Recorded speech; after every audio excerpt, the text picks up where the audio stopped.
Do ye indeed speak righteousness, O congregation? Do ye judge uprightly, O ye sons of men? Yea, in heart ye work wickedness, ye weigh the violence of your hands in the earth.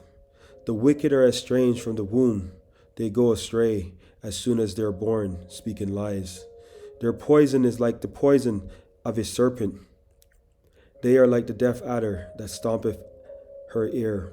Before I begin this lesson, I want to start off by giving all the glory, the praises, the honor to YAHAWAH, BAHASHAM, YAHAWASHI.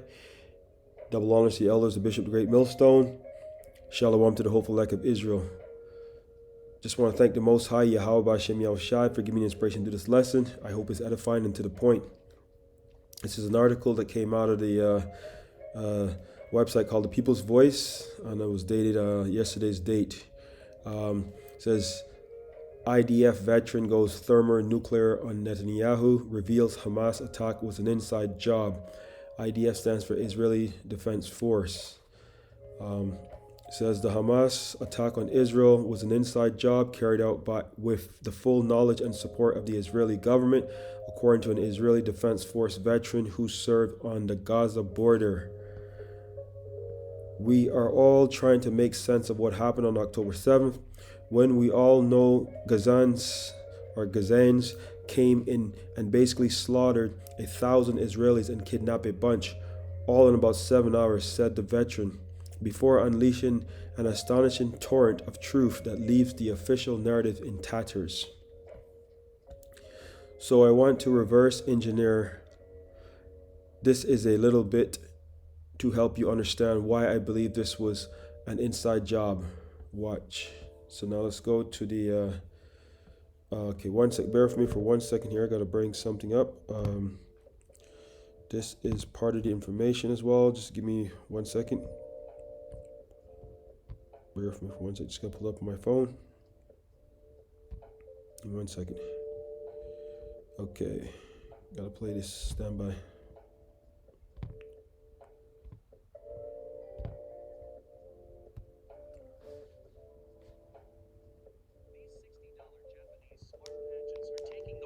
Storm.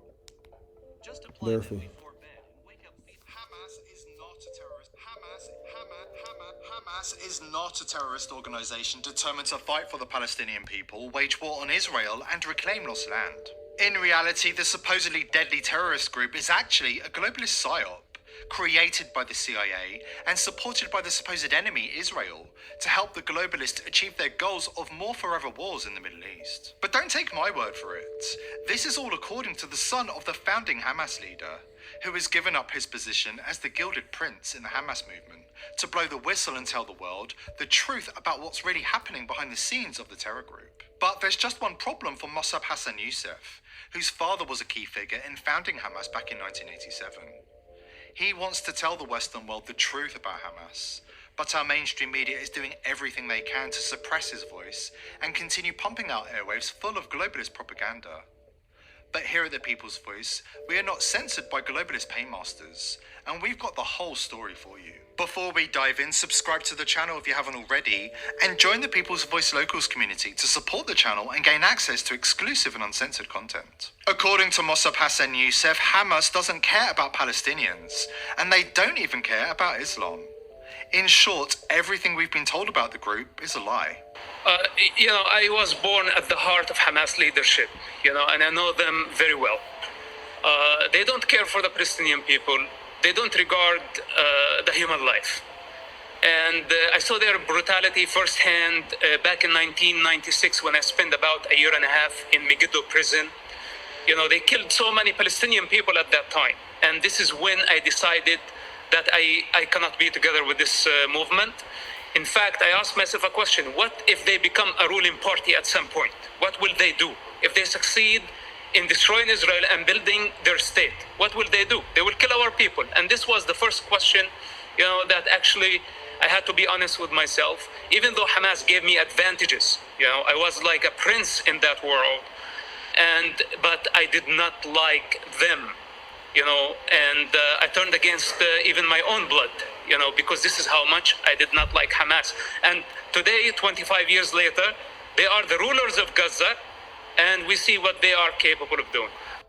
The election Youssef refers to was held in 2006, and Hillary Clinton was caught on tape not long after, boasting to a newspaper editor about plans to rig the election. Globalists have long used international terror groups to dictate world events, create false flags, and control the masses by terrorizing them into submission. Occasionally, thanks to people like Ron Paul, the truth even emerges inside the US Congress. You know, Hamas, if you look at the history, you'll find out that Hamas was encouraged and really started by Israel because they wanted Hamas to counteract Yasser Arafat. And you say, well, yeah, that was better then and served its purpose, but we didn't want Hamas to do this. So then we as Americans say, well, we have such a good system, we're going to impose this on the world. We're going to invade Iraq and teach people how to be Democrats. We want free elections. So we encourage the Palestinians to have a free election. They do, and they elect Hamas. So we first, indirectly and directly through Israel, help establish Hamas. Then we have election. Then Hamas becomes dominant, so we have to kill them. You know, it just doesn't make sense. During the 80s, you know, we were allied with Osama bin Laden. And we were contending with the Soviets. It was at that time our CAA thought it was good if we radicalized the Muslim world. So we financed the madrasa schools to radicalize the Muslims in order to compete with the Soviets. Tulsi Gabbard went to Syria on a secret fact-finding mission in 2016 to wade through the lies and propaganda and find out what was really happening on the ground. The then Democrat Congresswoman came back to America with some shocking news. The Obama administration was funding and supporting ISIS and Al-Qaeda.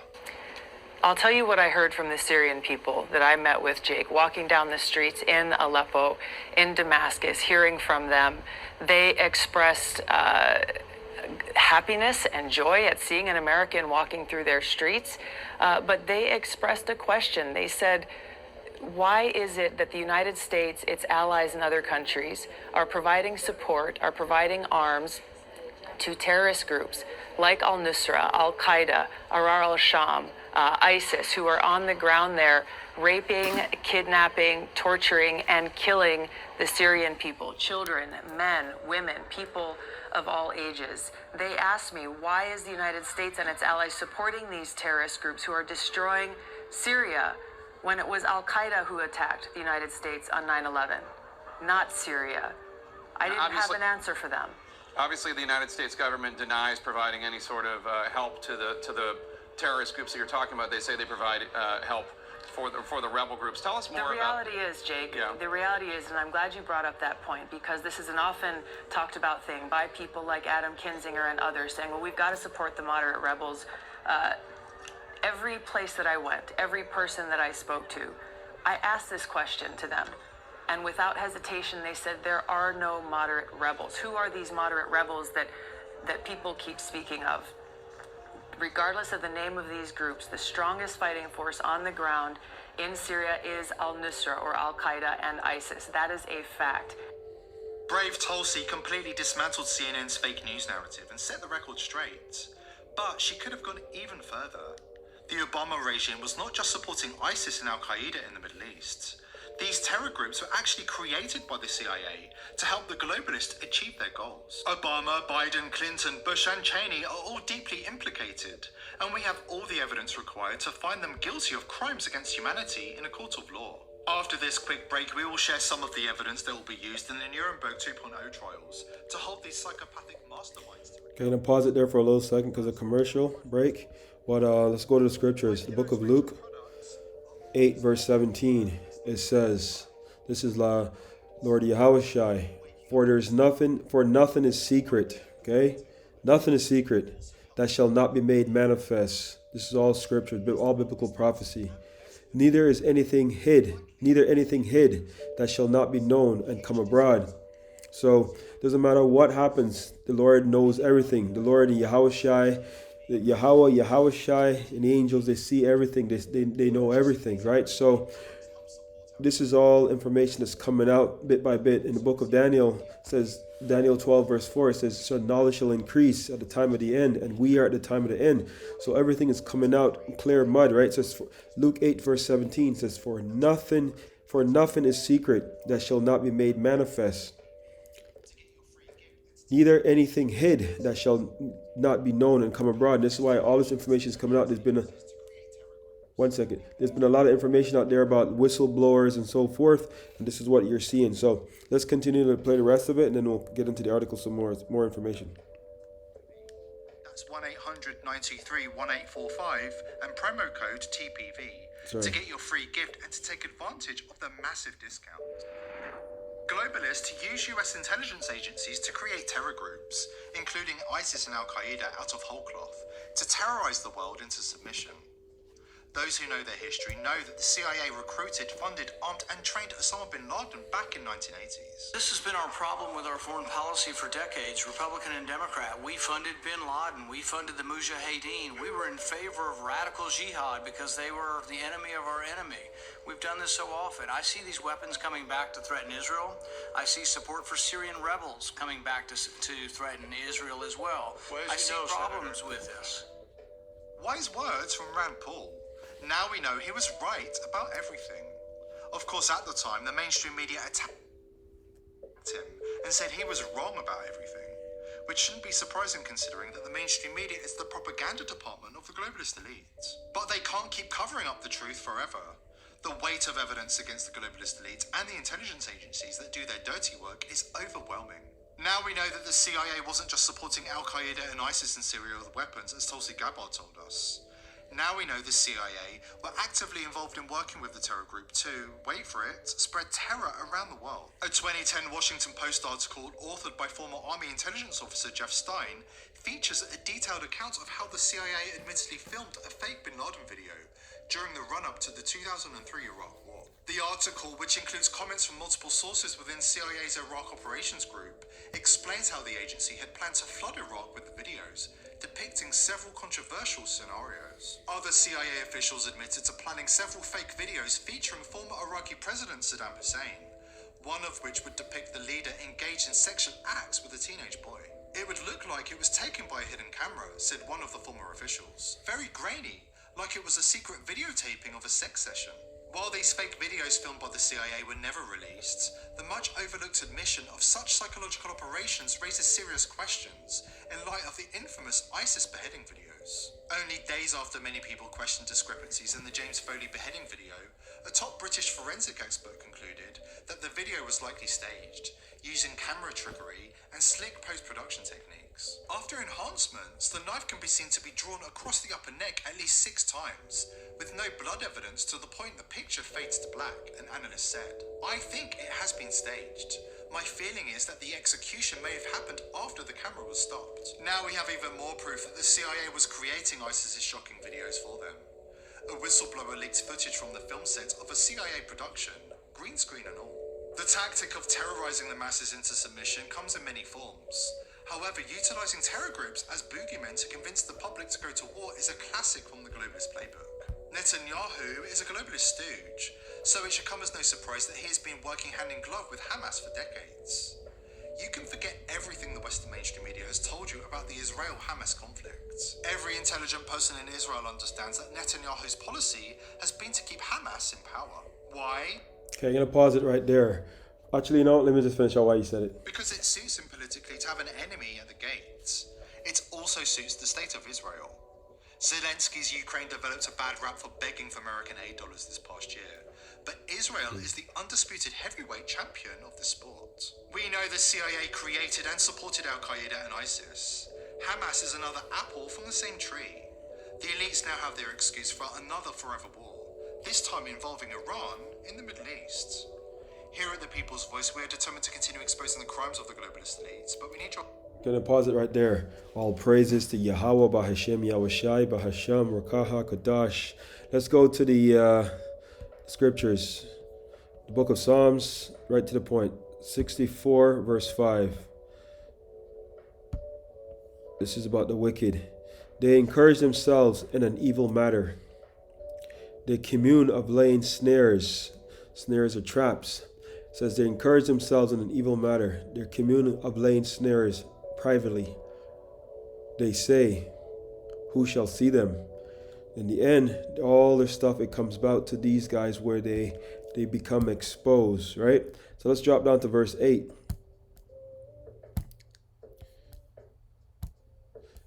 So this is what's happening. You're seeing all these whistleblowers, whether or not they get silenced, whether they have inspiration to motivation in terms of political or money or whatnot. They're speaking. They're telling their side of the story. It says Psalm 64 verse 8. So they shall make their own town fall upon themselves. All that see them shall flee away. So you see, right now the world is starting to wake up and starting to choose sides. Once again, I will say this. I'll say this always.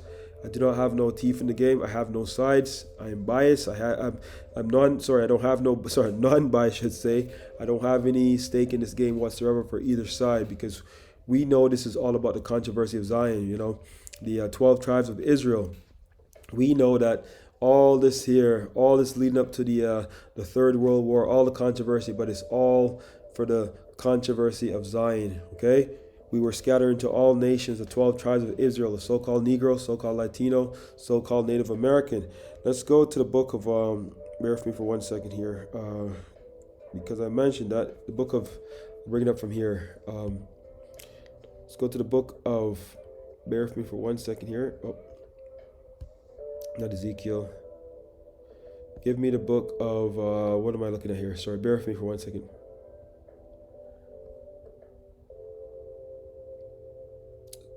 Yeah, I believe the book of Jeremiah. Yes, Jeremiah 12 verse 9, because I said we're into all nations, looking like all the nations. Sorry, I had to get a train of thought there for a second.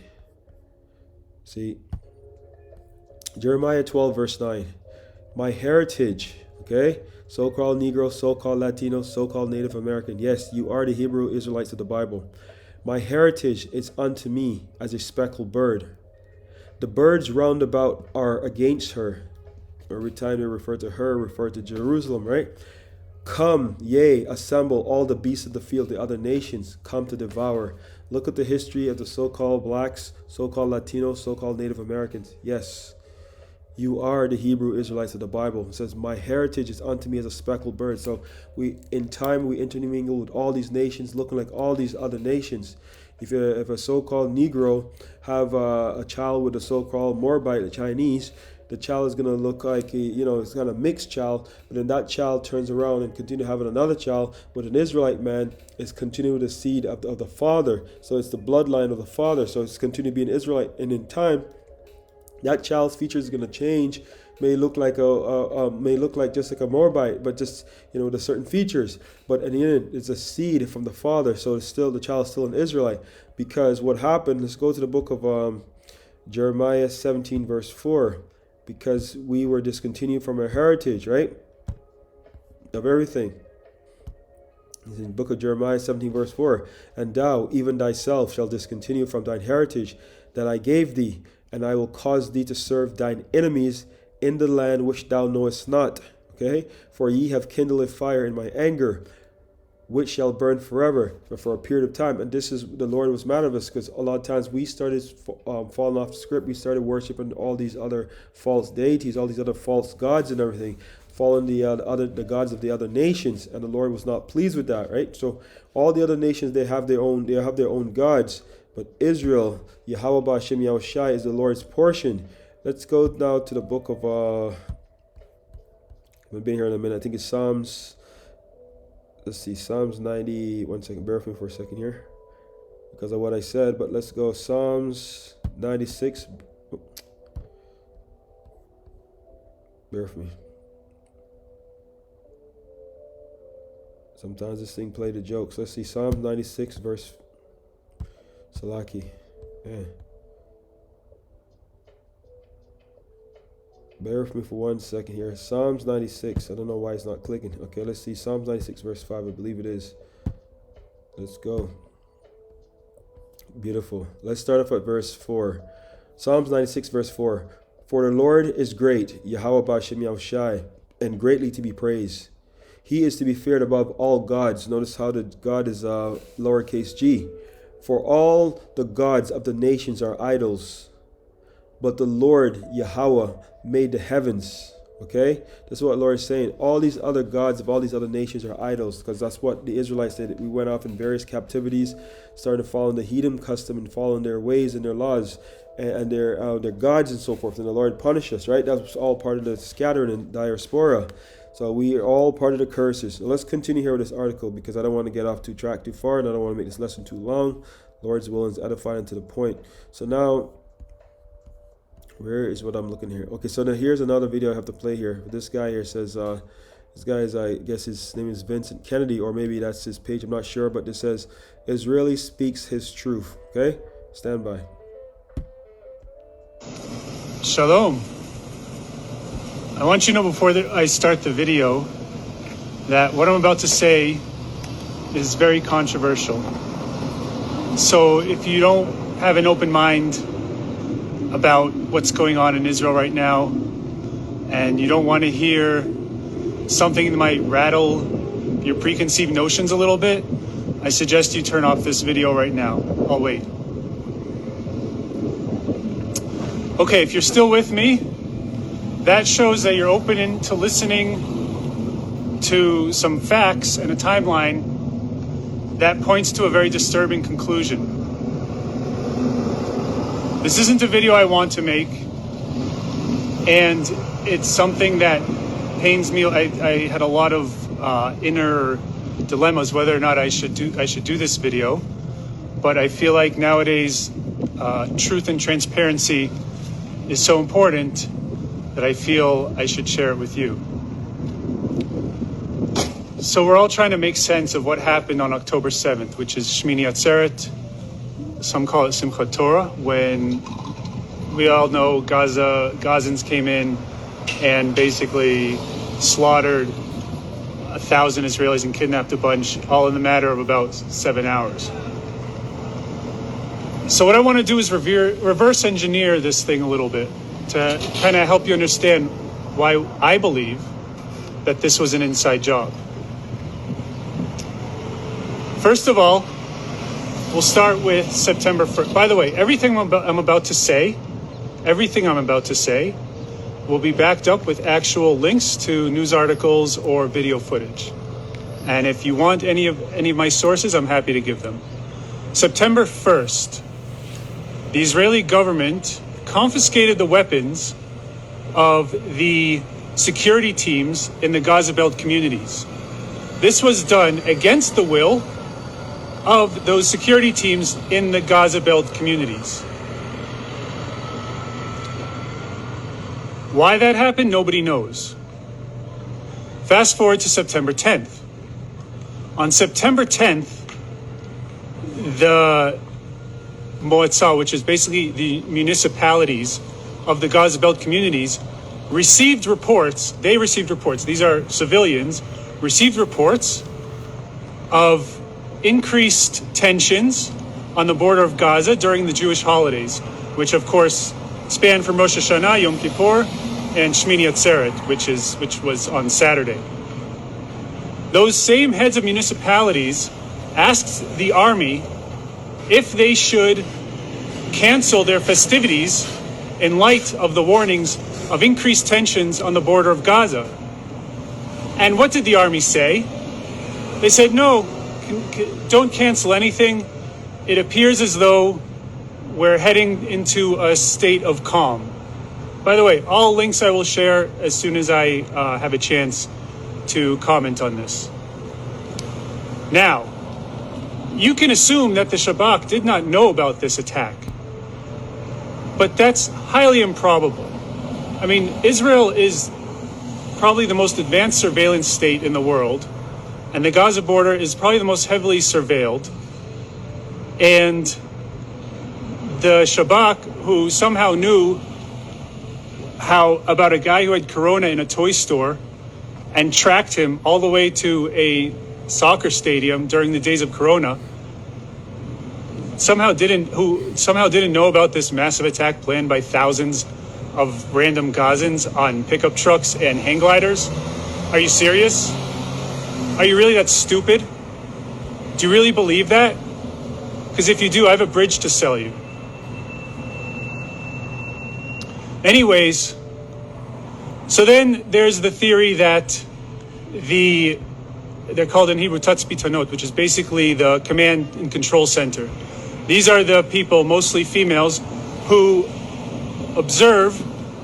who's tasked with observing the Gaza border fence. They say there's a theory that says that they were hacked, or that they conquered or that they blew it up before they could.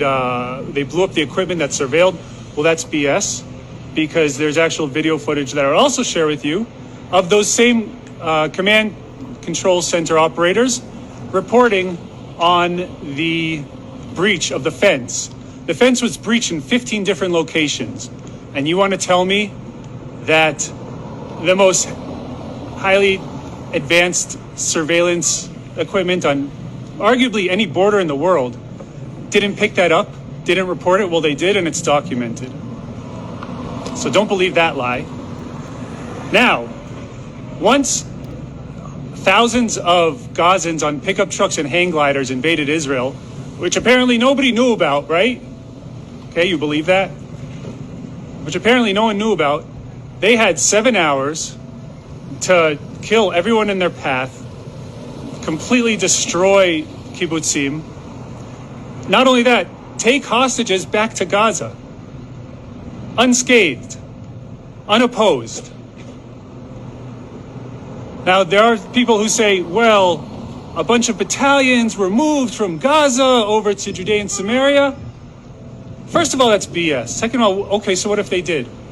Do you know how long it takes an attack helicopter to get activated and blow up any one of those tractors or pickup trucks or hang gliders that invaded Israel?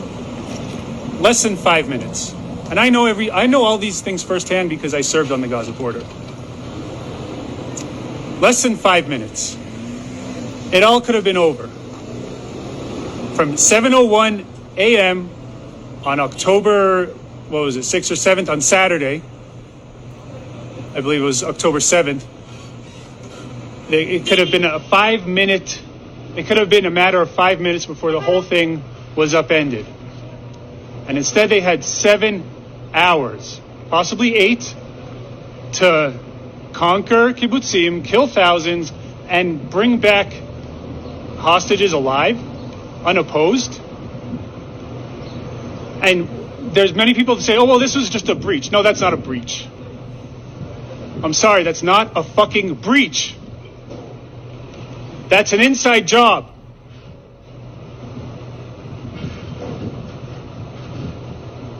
And if it's not an inside job, well, then that's even worse. Because that means that the IDF is the most incompetent military that ever walked the face of the earth. And now we're supposed to trust these people to invade Gaza. They're calling up thousands of reservists to invade Gaza under the command of a military that A, didn't see this coming, and B, is too incompetent to react to a bunch of pickup trucks with AK-47s invading Israel? You tell me which outcome is worse. What's worse?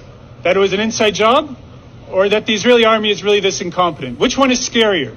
You tell me. You tell me if you trust this same military to send in thousands of incredible Jewish souls dying to fight for this land into Gaza.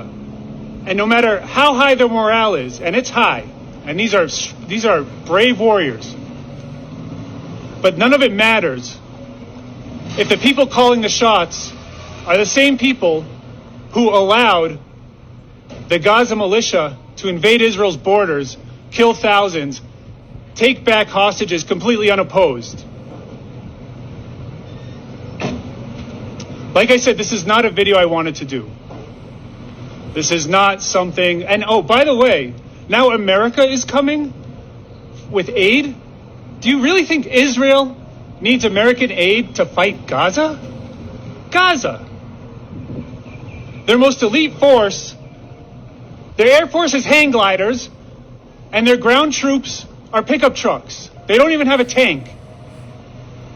And we need American aid Israel needs American aid to fight them? Are you fucking serious?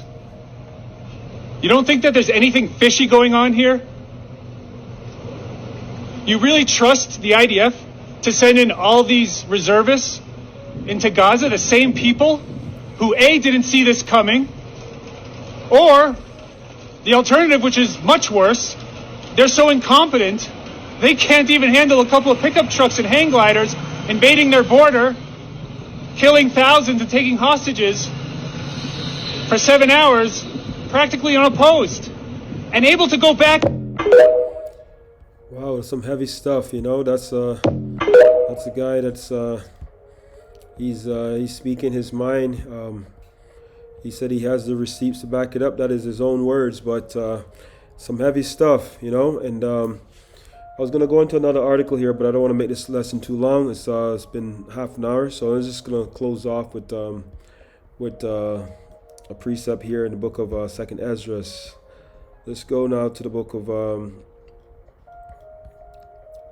So you can take from that video whatever you want, but that is some heavy stuff. Yes, I know the critics are going to come out and say blah, blah, blah. And all these groups, all these think tanks, they're going to come out and say CT, you know what CT is, and fake narrative and blah, blah, blah. But you know what? Behind all that stuff, there's the truth, okay? So, you know, there's nothing hid that will not come made manifest, you know what I mean? Because this is all the stuff that's happening right now in the world. We're seeing this. So let's go now to the book of, in the Apocrypha, 2nd Ezra 6, because the truth, we're at the end of this civilization. No, not the civilization, but we're at the end of this wicked kingdom. So we got next, Lord's willing, we're around that number. Let's go now to the book of 2nd Ezra 6 verse 27 and finish off with 28.